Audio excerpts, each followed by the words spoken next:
Iniciaremos el tercer bloque con la presentación de Juan Carlos Doblado. Juan Carlos es arquitecto por la Universidad Ricardo Palma y magíster por la Universidad Nacional de Ingeniería. Fue medalla de oro en el Foro Mundial de Jóvenes Arquitectos en 1993 y miembro fundador de Arquidea.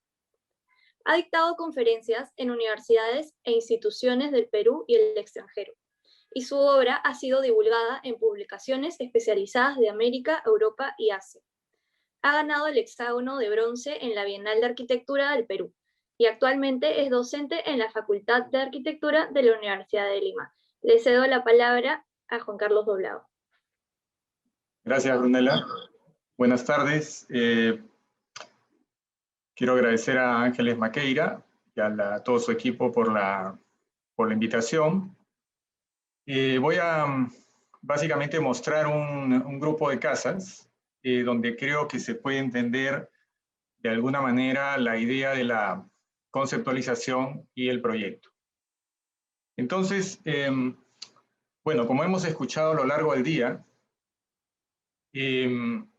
lo que quisiera establecer es esa relación entre la idea, que de alguna manera es una etapa previa al dibujo, es una especie de etapa de meditación, donde uno va teniendo en cuenta básicamente dos aspectos. Por un lado, el programa, o sea, de qué trata el proyecto. En este caso vamos a ver una serie de casas, 6 o 7 casas, que creo que tienen una serie de puntos en común. Y luego el lugar que puede ser más ampliamente entendido como un paisaje, son los dos elementos que van a nutrir a la idea o concepto. Y tal como dijo Cristina en su conferencia, esta es una etapa que es un poco previa al dibujo, ¿no? Es una etapa donde uno todavía no está diseñando, dibujando, sino que está, digamos, pensando en estos dos factores. Pero claro, eso tiene en mi caso, en el caso que vamos a ver, tiene un contexto, puesto que estas casas son realizadas en el Perú, principalmente han sido hechas en la costa peruana, ¿no? La costa peruana tiene una particularidad, que es un desierto de aproximadamente 2000 y fluctúa en ancho en 20 a 100 metros aproximadamente, ¿no? Y es un desierto paralelo al Océano Pacífico, lo cual le da una característica especial. Este océano, donde llega la corriente fría de Humboldt, es la causa de la ausencia de lluvias. Al ser una corriente fría, se genera un proceso de inversión térmica y eso hace que la costa peruana, que debería ser tropical o subtropical, sea un desierto, ¿no? La consecuencia de esto es que no hay, es un desierto, pero que tiene una característica única, y es que no hay temperaturas extremas. Eso quiere decir que tenemos más o menos una mínima de unos 15 grados y una máxima de 30 grados, me refiero en verano, ¿no? Voy a hablar de una serie de casas de vivienda temporal. Y entonces la consecuencia arquitectónica, porque finalmente todo esto nos lleva a una situación arquitectónica particular, es que se igualan las condiciones entre el interior y el exterior. O sea, prácticamente en la costa, sobre todo la costa central del Perú, que es donde se produce con más claridad este fenómeno, la ausencia de lluvias, etcétera, es que se produce una nivelación de condiciones entre interior y exterior, donde se hace que casi con un techo sea suficiente para desarrollar las actividades de una casa, ¿no? Me refiero a una casa temporal, ¿no? Hago hincapié en esto, porque digamos no estamos hablando de condiciones invernales. De todas maneras, esto produce como resultado una construcción particular en la costa del Perú, que no se da pues en otras partes donde pueden haber temperaturas extremas, donde por ejemplo la temperatura pueda descender por debajo de los 0 grados, donde por ejemplo haya lluvia o haya nieve, etcétera, ¿no? Entonces, esa nivelación entre las condiciones exteriores e interiores en la costa central del Perú hace que justamente el tema sea la integración visual, la integración paisajística entre, o mejor dicho, la integración entre el interior arquitectónico y el paisaje exterior. Otra, digamos, cuestión que tenemos que tener en cuenta es que en el caso de la costa central peruana, tenemos que desde tiempos remotos, tenemos una serie de precedentes que son estas construcciones precolombinas que tenemos a lo largo de toda la costa, que son, digamos, construcciones que de todas maneras han influido en la arquitectura y en la manera de construir, ¿no? Hay una, digamos, tradición ya ancestral del constructor peruano en el dominio de estas superficies, en un inicio de adobe, pero más tarde en ladrillo, por ejemplo, enlucido, o tarrajeado, como le decimos nosotros, y la presencia de esta geometría que domina el paisaje, ¿no? Marguerite Yourcenar decía en Memorias de Adriano que construir es modificar el paisaje para siempre. Entonces, de alguna manera, el antiguo peruano ha estado acostumbrado a esta modificación del paisaje a través de construcciones sumamente geométricas, como son la mayoría de las huacas de la costa central peruana. Otra característica es la idea de la superficie continua, ¿no? La idea de la superficie continua es lo que podríamos decir que prevalece como característica desde lo antiguo hasta la actualidad. Es decir, esto que vemos de superficies completamente lisas y que en muchos casos eran superficies enlucidas de color blanco. Con el tiempo este color ha desaparecido, pero muchas de las huacas eran originalmente blancas, como se ha visto en diversos estudios arqueológicos, ¿no? Entonces, lo que nosotros nos ha quedado de esto son simplemente estas construcciones que vemos incluso sin techo, donde hay una igualdad de líneas, ¿no? Digamos, las líneas de los muros, que son horizontales o horizontales en ambos sentidos, son las líneas que nosotros vemos muchas veces desde arriba, como se ven en estas fotos. Y entonces, ese aspecto abstracto y esa condición de superficie continua son dos de los elementos que me han interesado a mí luego en mi trabajo como arquitecto, ¿no? Y la geometría, como una manera de plasmar la idea arquitectónica o urbanística en este caso, está presente también desde tiempos inmemoriales, como por ejemplo en este trazado en el Cusco de Piquillacta, ¿no? Que es ya un trazado urbanístico. Pero vemos que la característica ha sido siempre la utilización de la geometría como medio de expresión de la idea. Entonces, en mi caso particular, he podido realizar algunas casas, vamos a ver 6 o 7 de ellas. Primero, lo que vendría a ser vivienda temporal al sur de Lima, en la zona de Asia, que, como explicó también Enrique Santillana en su conferencia de la mañana, nos permite, digamos, a partir de una serie de obras, darle continuidad a la misma manera de trabajar, ¿no? Es decir, un proyecto alimenta al siguiente proyecto.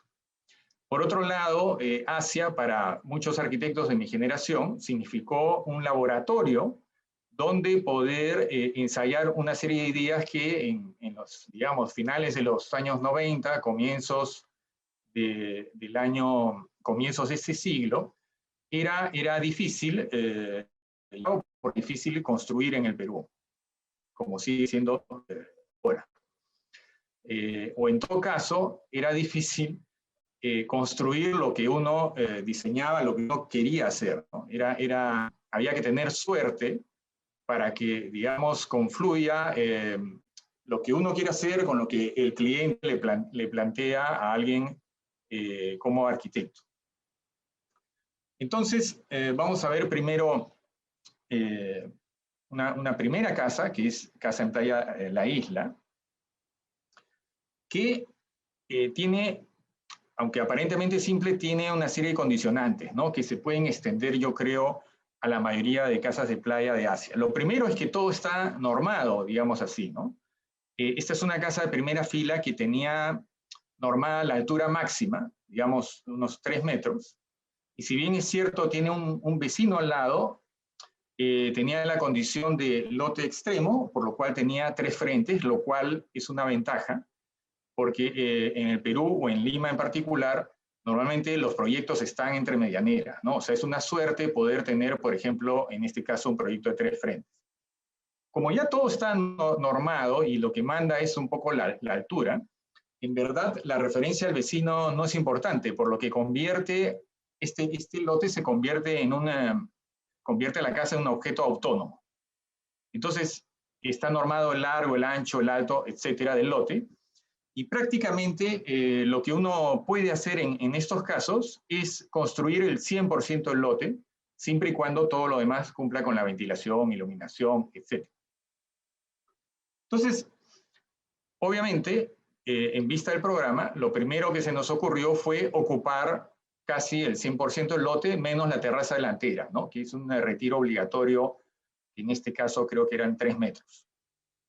Pero resultó que el cliente en verdad lo que quería era un programa que era como 40% más grande que el terreno. Y el terreno solamente se podía hacer un primer piso, porque esto está en la primera fila y no se podía construir encima. Ni siquiera se puede acceder al techo.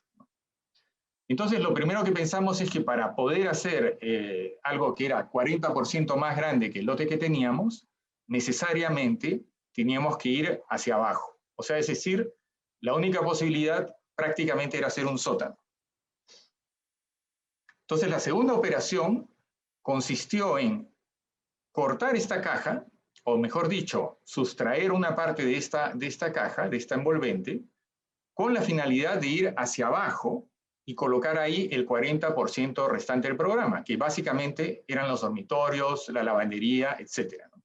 Dejando en la parte superior todo el programa social, o como yo llamo, todo el programa que es abierto, digamos, el programa que está compartimentado son los dormitorios, que es lo que va a ir abajo, y el programa abierto básicamente es el área social, sala, comedor, estar, cocina, etc. Y a ese programa social abierto incorporamos también el dormitorio principal, que va a estar en la parte posterior. Otra condición era que al costado había un pasaje público, el cliente no quería ver o que lo vean de ese pasaje público, y por lo tanto la casa tiene básicamente un único frente, una única abertura frontal, que es la que está en contacto con el mar. Y el resto de la casa básicamente es hermética, es cerrada, tanto al exterior como hacia la parte posterior del lote. Y luego, esta operación de sustracción que produjo este corte en la caja, en la misma proporción es adelantado hacia la parte delantera, con lo cual conformamos la terraza. Es decir, ya está todo el programa de la casa que se podía hacer en un piso, ¿no? La terraza, los ambientes externos y el patio.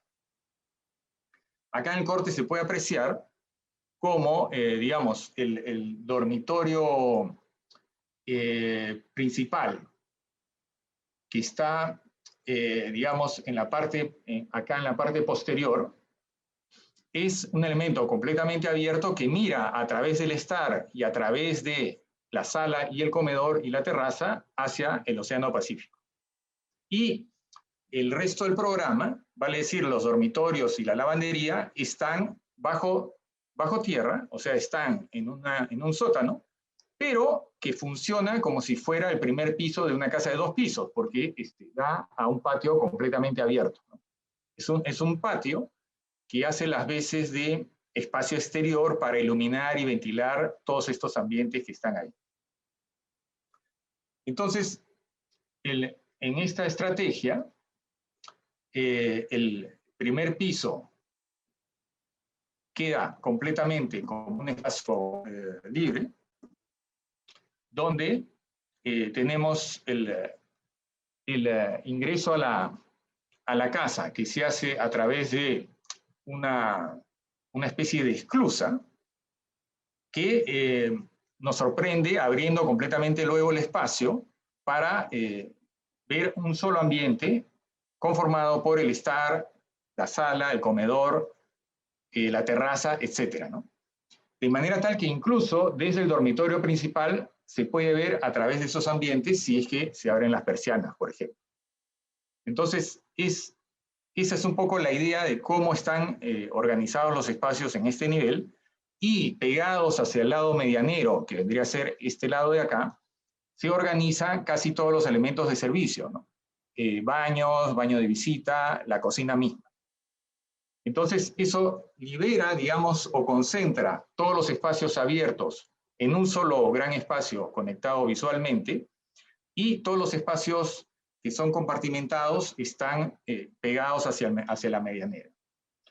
En el subsuelo, o sea, en el nivel inferior, sucede que todo está simplemente iluminado por el patio, ¿no? El patio es lo que hace que todos estos ambientes, llámese dormitorios, lavandería, etcétera, estén completamente iluminados, ventilados, en fin. Incluso es una zona donde hace menos calor que en el resto de la casa porque, digamos, al estar enterrado, la temperatura es menor comparada con la temperatura, digamos, del primer nivel.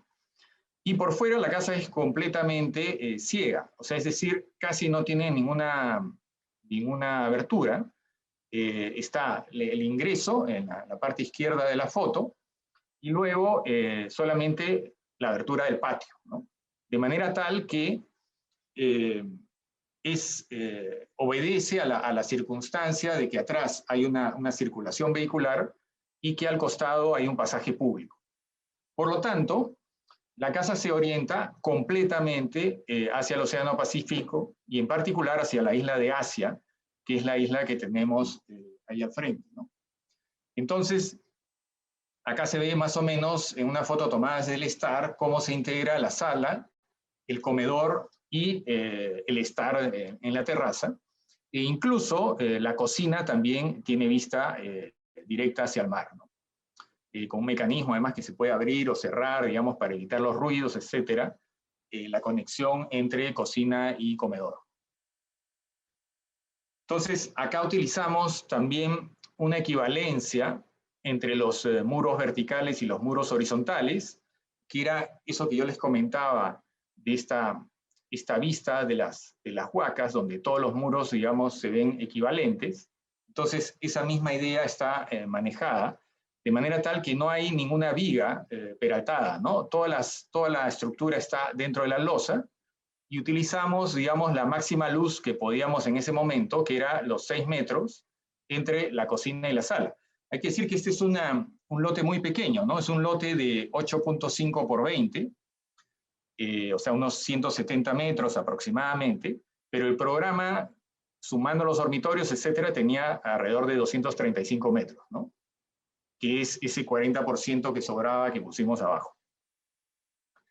Este es el patio, que, digamos, se accede directamente casi desde el ingreso principal a la casa, o sea, el ingreso posterior, donde dan todas las habitaciones, y que, digamos, ubicado uno ahí, parece que simplemente estuviera en una casa de 2 pisos, ¿no? O sea, la sensación de sótano desaparece completamente. Y luego acá está la idea que se manifiesta en esta caja abierta, ¿no? Incluso la idea de que el techo está como desplazado, como el pedazo que quitamos del patio y que se desplazó hacia adelante, se manifiesta justamente porque es tangente al muro lateral, ¿no? Y luego el otro elemento, que es esta equivalencia entre las losas y los muros verticales, que se manifiesta, yo creo que más claramente en esta foto ya con la casa al atardecer. Entonces, básicamente, el concepto fue una especie de apuesta formal, si quieren, una apuesta volumétrica, más que una apuesta, una hipótesis, que manifiesta geométricamente, se manifiesta volumétricamente, pero que tiene como prioridad el programa por un lado, y por otro lado el paisaje, la orientación de la casa completamente hacia las islas de Asia y hacia el Océano Pacífico, que están en la parte delantera. En un segundo caso, quiero decir que estos, en el tiempo, si bien es cierto, hay cierto orden cronológico, la idea simplemente ha sido ordenar estas casas por la situación, o sea, casas temporales o casas de ciudad. En esta casa en La Joya, la situación fue un poco diferente, ¿no? Si bien es cierto, ya la arquitectura es una imposición artificial sobre el paisaje, en este caso había una doble condición artificial, porque La Joya es una playa que está más o menos en el kilómetro 100, 101 de la Panamericana Sur, que está organizada en función a una laguna artificial, ¿no? Y esta laguna artificial básicamente impide que la gente pueda ir de la playa al mar, porque, digamos, no es tan fácil el acceso ni de ida ni de vuelta, ¿no? Se puede ir probablemente por los extremos, pero, digamos, no, básicamente está organizada en función a esa laguna, que tiene varios cientos de metros de largo, ¿no? Entonces, incluso se puede ver ahí cómo en el momento en que se hizo la casa, las palmeras pues estaban recién creciendo, recién sembradas, apuntaladas, etc., ¿no? Entonces era una situación sui generis, porque la casa es una casa de playa, mirando hacia el mar, pero que en verdad está engastada en a la mitad de la loma que contiene la laguna, ¿no? A la mano derecha tenemos acá un desnivel de más o menos 1,80 m, que viene a ser parte del muro de contención, digamos así, de la laguna que está ubicada a la mano derecha. Y el programa de la casa era un programa, digamos, lo que requería el cliente era sumamente ambicioso en términos de cantidad. Se requería como alrededor de 8 dormitorios, ¿no? Lo cual era un poco el tema que motivó la forma como hicimos el proyecto, porque, digamos, al demandar una gran cantidad de dormitorios, eso implicaba que los dormitorios era, al revés que en la casa anterior, los dormitorios era prácticamente la parte más importante del programa, pero al mismo tiempo, el dormitorio en una vivienda temporal es algo que, sobre todo en una casa de playa, es algo que básicamente usas de noche. O sea, es decir, es una caja mayormente cerrada que durante el día casi no se usa, ¿no? Entonces, otra condición es que acá sí teníamos los 4 frentes del lote libres y que 1/3 de este lote, digamos, esto mide más o menos 30 metros, y 10 metros había que dejarlos libres como terraza. Esas eran las condiciones, digamos, de reglamento de esta playa, ¿no? Entonces, la estrategia fue ubicar estos 7 dormitorios en la parte inferior y luego en la parte superior todos los espacios sociales y el dormitorio principal, ¿no? El dormitorio principal tenía, digamos, una condición diferente que no nos permitía hacer lo que hemos hecho aquí, que es una especie de serie que se manifiesta en una serie de elementos, digamos, como los elementos de servicio del espacio servido. Me estoy acordando las cosas que dijo Quique Santillana en la mañana, ¿no? O sea, el dormitorio vendría a ser el espacio servido, y los servidores son todos estos elementos de acá, que vienen a ser los closets, los lavatorios, etcétera, del baño y el closet del propio dormitorio, ¿no? Entonces, con todos estos elementos es que se formó el lenguaje de la casa. Entonces, el punto de partida podríamos entenderlo como que este es el volumen edificable de la casa, y luego nosotros hacemos una división con un lado un poco de una altura más baja, que nos permitiera hacer una bruña para separar ese primer nivel de elementos estancos del nivel superior, que era el lugar, digamos, social de la casa y el dormitorio principal. Y, digamos, el resultado de esta operación es más o menos este, ¿no?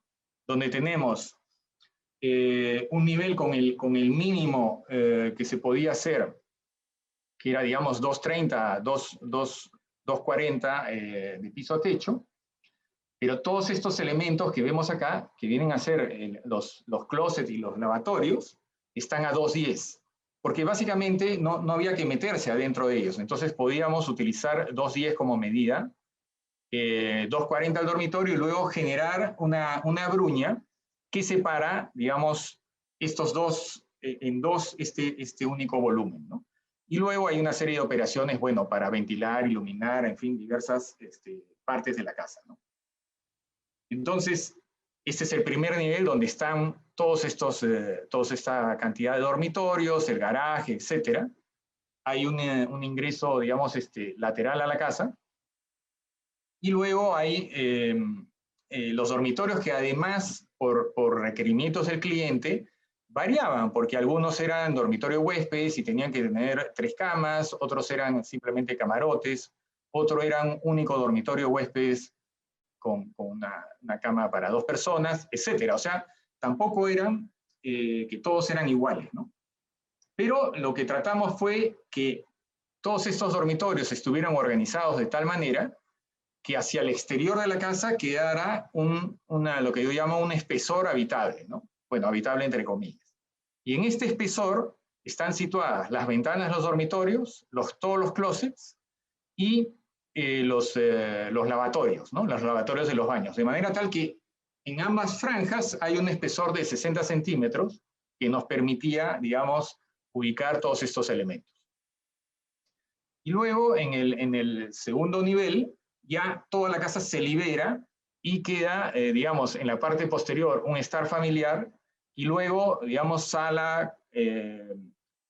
comedor, estar, sala, terraza, etcétera, como un único ambiente que podría tener incluso visualmente hasta 30 metros de largo, ¿no? De esta forma. Es decir, si uno se para al fondo del lote en el estar, digamos, el mar está hacia el lado derecho, prácticamente todo el lote, que son los 30 metros, se une, se conecta visualmente. Y a partir, digamos, de este elemento de acá, todo el espacio actúa como uno solo y cuando se abren estas mamparas, digamos, todo este espacio está conectado como un único espacio, ¿no? O sea, hay una relación completa entre interior y exterior, digamos, durante el día, durante la noche, en los meses de verano. Y la única parte cerrada viene a ser el área del dormitorio principal, que, digamos, está hacia un lado de la casa, ¿no? Entonces, esta es la casa por fuera. Ahí están todos estos elementos que forman este espesor habitable, entre comillas.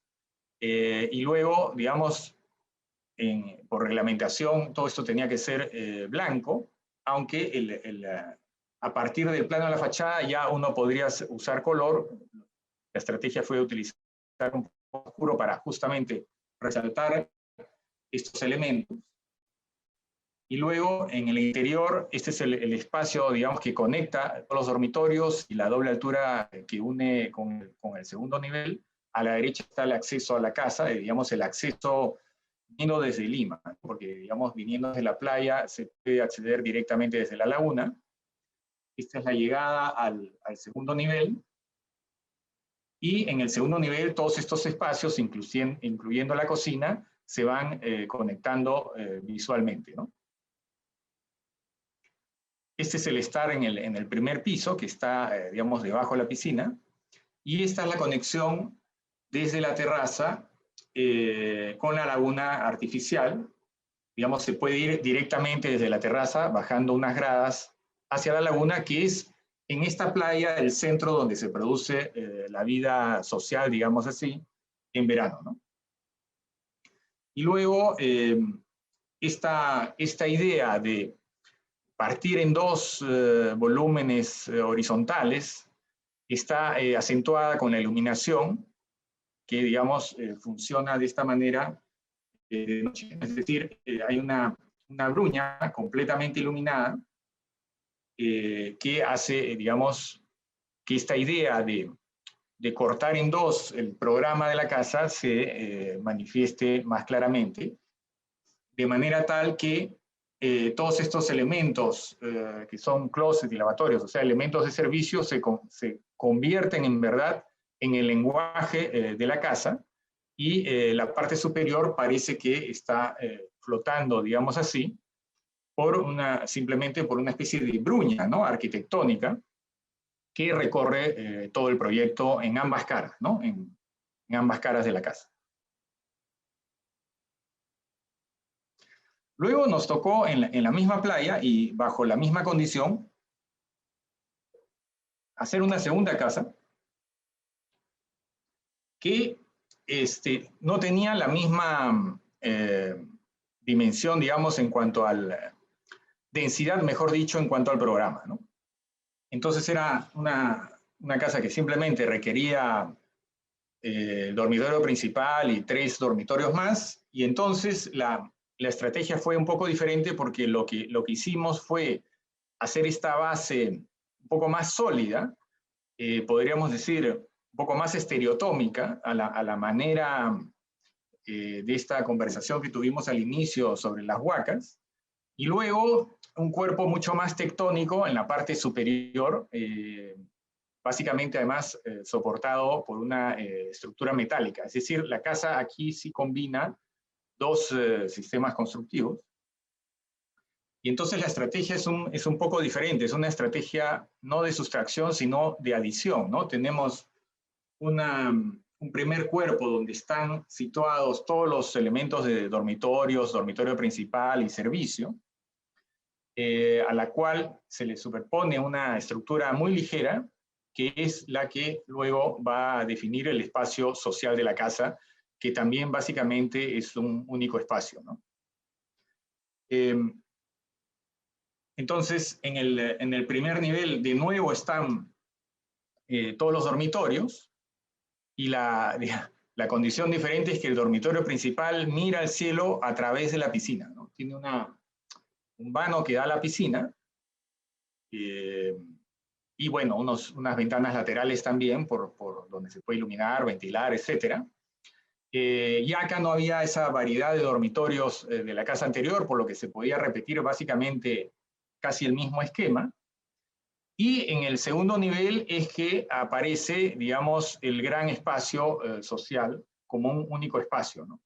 Es decir, está la sala, la cocina. La cocina es un elemento, digamos, contenido, que es más bajo que el techo de la casa, el estar, la sala, etcétera, la terraza, y al fondo hay otro estar, ¿no? O sea, hay una serie de circunstancias, digamos, para los padres, para los hijos, cuando hay mucha gente, cuando hay una fiesta, etcétera, etcétera, ¿no?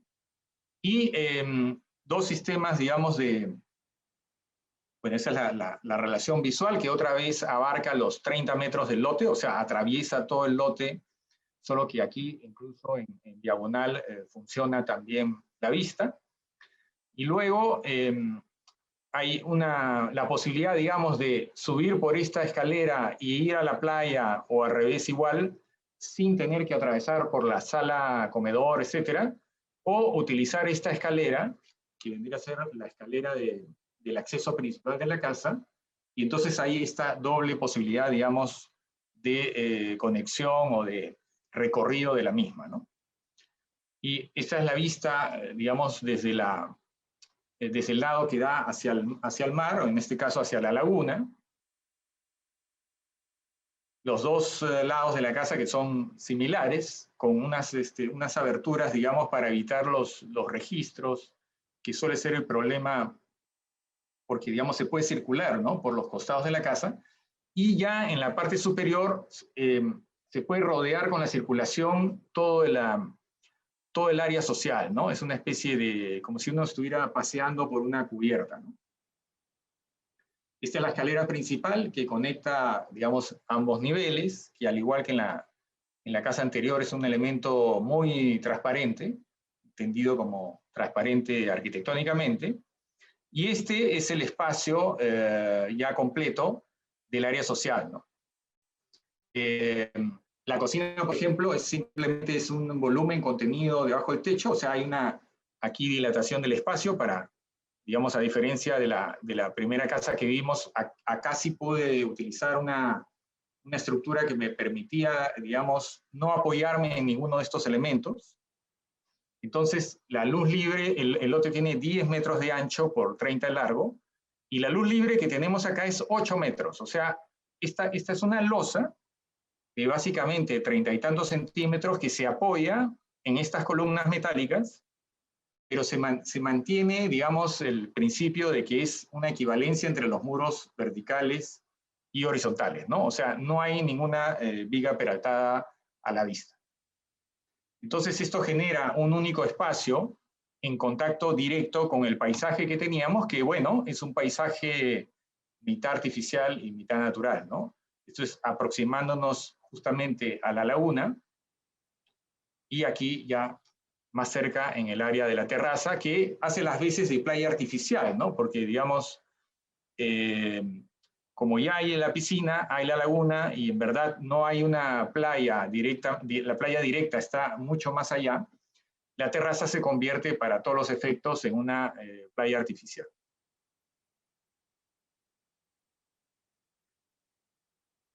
De la casa vista de noche, que funciona también como una especie de farola. Y luego pasamos a ver algunos proyectos en Lima, pero digamos que siguen más o menos esta misma lógica conceptual que he venido relatando, ¿no? Casa en la Planicie es una casa para un cliente joven que había logrado, digamos, independizar una parte de la propiedad familiar, o sea, la casa del padre era un lote de gran tamaño, y una parte de esta casa, que es la que se ve ahí al fondo, o sea, una parte del lote fue dividido y a él le quedó, digamos, un sector del lote como herencia, vamos a decir así, o adelanto de herencia, en verdad. Y entonces él decidió hacer una casa en un momento en que este cliente además era soltero, ¿no? Entonces, acá la estrategia también responde obviamente a los reglamentos, ¿no? La casa estaba en la planicie, donde se permite, digamos, que si tú estás completamente pegado al borde del lote, tú puedes construir ahí 2 metros, un piso. Entonces lo que hicimos fue colocar todo el servicio en este bloque de un piso, donde está básicamente cocina, baños, depósitos, etc. Luego está la casa propiamente dicha, donde están los ambientes sociales, el dormitorio y unos dormitorios para futuros huéspedes, visitas, en fin. Y luego, digamos, estos elementos son unidos por un plano que envuelve la circulación y, digamos, el volumen principal. De manera tal que esta es la franja que está acá arriba, es la franja que está medianera, y que donde esto, digamos, era un retiro de 2 metros, que le permitió a él colocar la casa completamente al borde para liberar el jardín que, digamos, está hacia este lado, ¿no? O sea, es decir, y este ya es el límite de lo que él podía ocupar. Y luego, digamos, todo el programa de dormitorio, sala, comedor, etcétera, está ahí, y la escalera que conecta al segundo nivel, donde hay una doble altura, el estar, y 2 dormitorios a futuro, ¿no? Esta es la vista del corte, donde se ve que en verdad la piscina es una piscina relativamente chica, pero que mediante un artificio casi duplica el largo, porque se mete, digamos, como un espejo de agua por debajo de la escalera. Y hacia Lima, digamos, hacia la calle, mejor dicho, la fachada es sumamente hermética, sumamente cerrada, y hacia el interior, que es donde está, digamos, la vista al jardín y la zona privada de la casa se abre completamente, ¿no? Y luego, esta es la vista desde el interior hacia ese jardín, que viene a ser el jardín de la casa del padre, ¿no? Con igual la escalera, digamos, transparente, con lo cual, digamos, se amplía a casi todo el ancho del área social la posibilidad de vista en ese sentido, y en el sentido transversal, igual también puede verse el jardín. Y esta es la foto, digamos, ya al atardecer, donde se ve esa transparencia, la relación entre los espacios interiores, exteriores y, digamos, la piscina que duplica la longitud metiéndose por debajo de la casa, debajo de la escalera. Casa vertical fue otra estrategia diferente porque esto estaba en Lima, pero en el Barranco, en el Malecón, y entonces era un lote muy pequeño que, quitándole los retiros, nos dejaba solamente unos 100 metros aproximadamente de área construible. Entonces la estrategia fue ir hacia arriba y empezar a abrir la casa en función a las vistas hacia la costa, que eran tanto, digamos, hacia el oeste como hacia el norte o noroeste. De manera tal que todo el programa social y de dormitorios, etcétera, está hacia adelante y la circulación está hacia el lado llanero, ¿no? Y este es el resultado, donde hay un único plano, digamos, continuo que va tejiendo esas vistas de manera tal que conforman la unidad del proyecto. Entonces, el terreno era así, sumamente irregular. Este es un piso destinado casi íntegramente al servicio. Y luego va apareciendo una operación donde se va, digamos, aclarando geométricamente el proyecto hasta que queda básicamente un único rectángulo donde se ubican en pisos sucesivos el programa, hasta llegar al último nivel donde hay una piscina, digamos, y una terraza recreativa. Esta es la casa, digamos, al atardecer, donde se ve un poco mejor la idea de ir abriendo estos espacios sociales y de dormitorios e ir tejiendo, digamos, con las losas la manera como tienen que estar dirigidas estas vistas.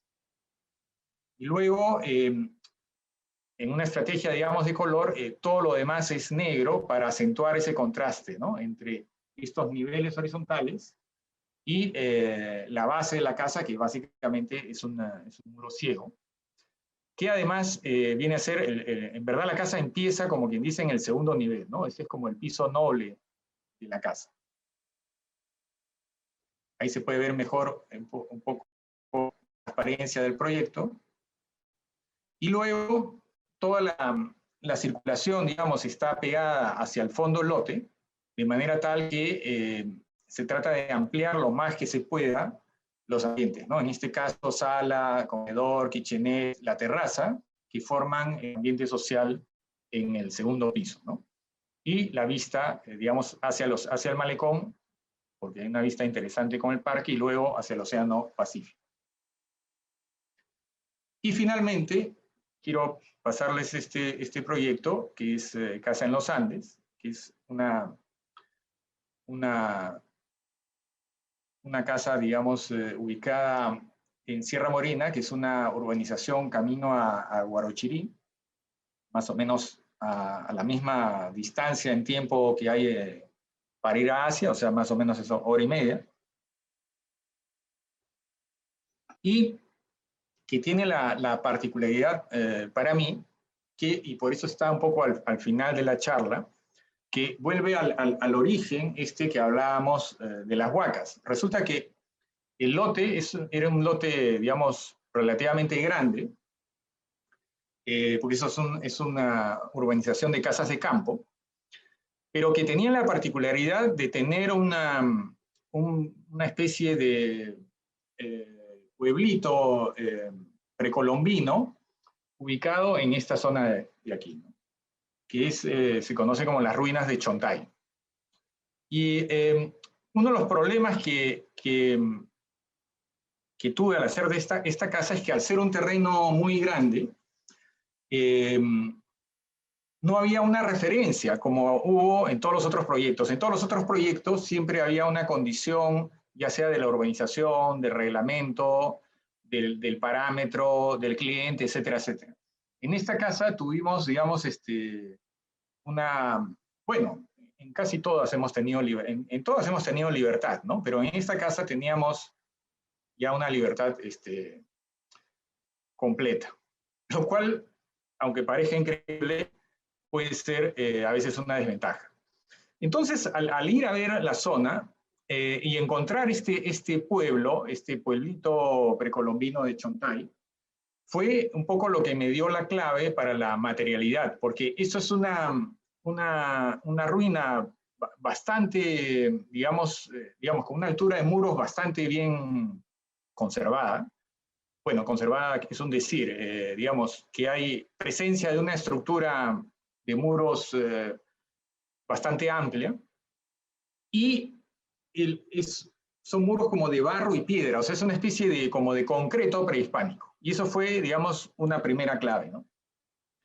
Entonces, inmediatamente, ante este paisaje, la idea fue utilizar ese mismo color, o sea, hacer la casa en concreto, para no solamente como referencia a estas ruinas que están cerca, o sea, están dentro de la misma urbanización, sino sobre todo al paisaje circundante, porque digamos todos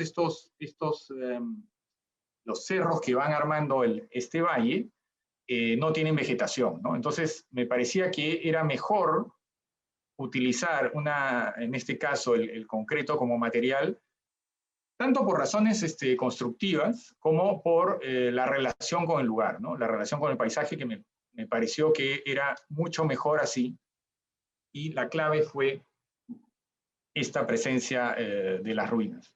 La otra cosa importante es que el terreno tenía un desnivel, un terreno, digamos, como les decía, bastante grande, unos 5.000 metros aproximadamente, o sea, la casa podía estar situada en cualquier parte del terreno, pero había una loma de más o menos 3 metros. Y esa fue también la clave para colocar ahí la casa de manera tal que la casa se engasta con esta loma, con este desnivel que tenía el terreno, ¿no? Entonces, la estrategia de la casa fue, el cliente quería la casa, como todas las casas de campo, con todos los equipamientos que esto suele tener, pero una zona también de huéspedes, lo que en las casas de campo se suele hacer con una serie de bungalows sueltos por ahí, ¿no? O sea, el programa típico es que estos cuartos de huéspedes están desperdigados porque el terreno pues es sumamente amplio, ¿no? Lo que nosotros propusimos fue hacer dos volúmenes. Digamos que en un volumen está el programa de la casa y en otro volumen está el programa de huéspedes. Y lo que propusimos es que estos dos programas estuvieran cerca, en tensión uno del otro, ¿no? De manera tal que el programa de huéspedes está engastado en la pendiente y el programa de lo que vendría a ser la casa principal está en voladizo, como equilibrando ambas situaciones. Y luego, todo este programa se une, todo este programa está unido por un elemento transversal que hace las veces de atrio de ingreso a la casa. Y luego hay una serie de perforaciones que se van haciendo de manera tal que la casa está conectada al paisaje por todos los lados, ¿no? Tanto porque, digamos, la vista es en los 4 sentidos de la casa. Y luego en estas perforaciones volvemos a buscar esta misma idea de la equivalencia entre los planos horizontales, los verticales, etcétera. O sea, la misma idea que hemos venido diciendo desde el comienzo, ¿no? Entonces, esta es la casa, hay, digamos, el eje transversal que funciona para cuando hay las grandes reuniones, hacer un único espacio abriendo todas las mamparas, y cuando no, todo esto se puede cerrar y funcionar autónomamente, ¿no? Porque, digamos, acá sí el clima influye un poco más, sobre todo en las noches, por ejemplo. De día la temperatura, digamos, en invierno es con sol, es alta, ¿no? Es como CNI, etc. Y luego, en el otro sentido, es el ingreso, el eje de ingreso a la casa que atraviesa este pequeño atrio techado, ¿no? De manera tal que esta es la casa, digamos, principal, que es una casa con sala, comedor, 3 dormitorios, etc. Y el dormitorio principal mirando hacia la parte más amplia del paisaje. Y luego, este es el volumen que corresponde a los cuartos de huéspedes, ¿no? Entonces, la otra condición es que la casa está en un único nivel al cual se accede por esta rampa, y luego la casa básicamente es plana, y entonces, como la otra parte está, digamos, enterrada o engastada en la pendiente, eso nos permitió colocar acá debajo el servicio que está, digamos, en semi-hundido, de la lavandería, etcétera, y la casa vuela acá todo el dormitorio principal, que vuela aproximadamente 4 metros, ¿no? Entonces la estructura está ingastada, y desde el otro lado la casa está exactamente a nivel de la loma, ¿no? O sea, es decir, subiendo a la loma uno puede entrar al techo de la casa, y por eso es que hay estas barandas. Entonces, esa es un poco la manera como está colocada la casa en el terreno, que me pareció fundamental, y esa es la vista. Bueno, esto está tomado desde atrás de la casa, pero esa es la misma vista que tiene el dormitorio principal, ¿no? Luego, acá está la equivalencia entre planos, que era lo que yo les comentaba como una preocupación geométrica, si quieren, y de la manera como está formada no solo esta casa, sino todos los demás proyectos. Luego lo que es la sala, comedor, etcétera, pueden cerrarse, por ejemplo, cuando no hay mayor actividad en la casa, o cuando no hay visitas, o cuando hace frío en la noche. Pero si se quiere, se puede abrir de manera tal que todo el área social, el atrio, la sala, comedor y el estar, terminan siendo un único espacio, ¿no? Y acá hay espacios exteriores, porque, digamos, sillones están en un espacio al aire libre, y desde donde está tomando la foto es un espacio interior, y al fondo, donde está el televisor, es otro espacio interior, ¿no? Luego, claro, la circulación en la zona de huéspedes está hundida, o sea, está bajo tierra, por eso es que se ilumina todo cenitalmente.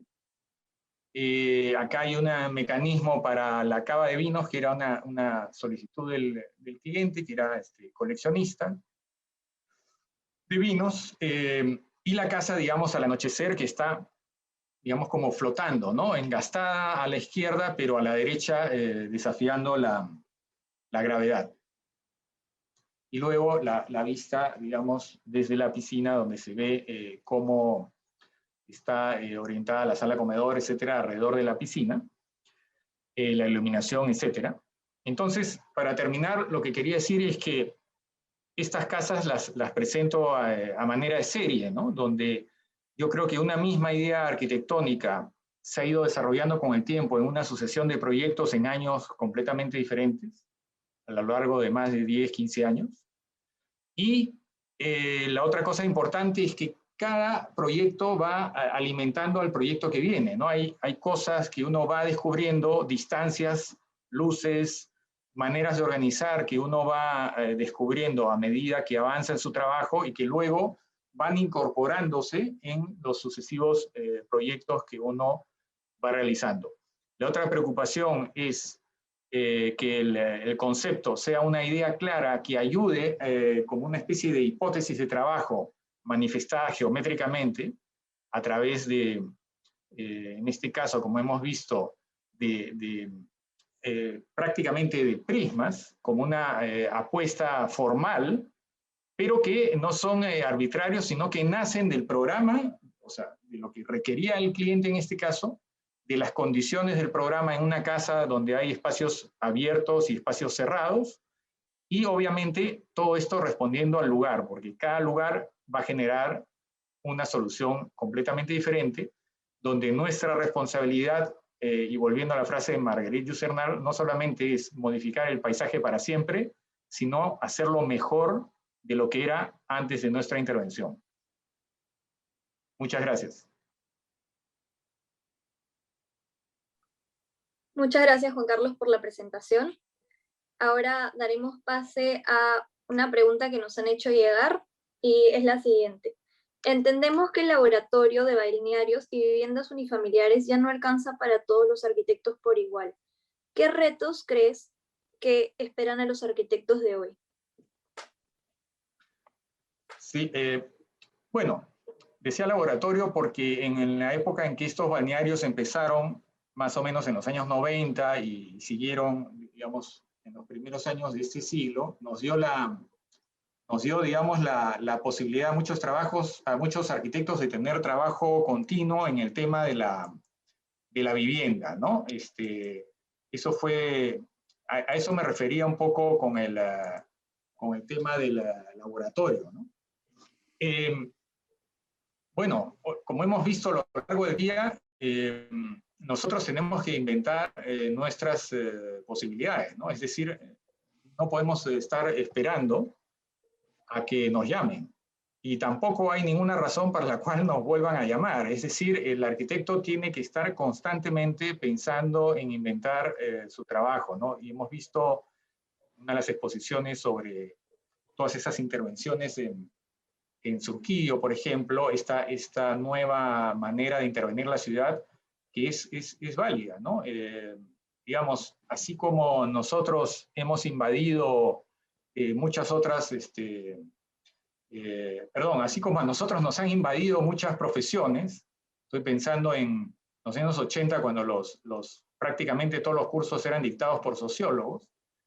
Nosotros también tenemos que invadir a los demás, ¿no? Tenemos que invadir a los gráficos, tenemos que hacer el diseño mobiliario, tenemos que hacer el diseño que vendría a ser una especie de diseño industrial, el interior, el exterior, etcétera, ¿no? Entonces, tenemos que crear nuestras propias oportunidades y aprovecharlas al máximo, porque en este país, como hemos visto, no basta con ser bueno, no basta con ganar el concurso, porque aún siendo bueno y aún ganando el concurso, puede ser que eso no se construya, ¿no? Entonces, tenemos que estar, yo creo que optimistas, pero siempre generando nuestras propias oportunidades. Perfecto. Muchísimas gracias, Juan Carlos, por tu participación. Gracias.